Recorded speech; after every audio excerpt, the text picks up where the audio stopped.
શરબત બનાવવા માટે આપણે એના ફ્લાવરને લઈશું અને એના ટેન્ડર લીવ્સ લઈશું. હવે આપણે એને સ્વચ્છ પાણીથી ધોઈ લઈશું. આંગળાને તોડી લઈશું.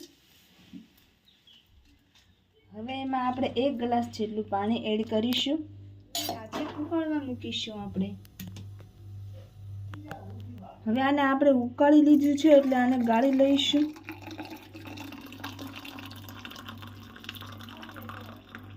હવે આ ઉકાળેલું પાણી આપણે આમાં નાખી દઈશું અને ચાસણી માટે મૂકશું.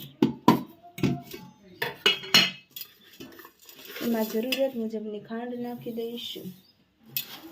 આ 1 તારની ચાસણી આવી ગઈ છે. આપણે 1 ચમચી આમાં ચાસણી લીધેલી છે તે એડ કરશું. એમાં પાણી નાખશું. સ્વાદ મુજબ મીઠું નાખશું. થોડુંક લીંબુ નાખશું.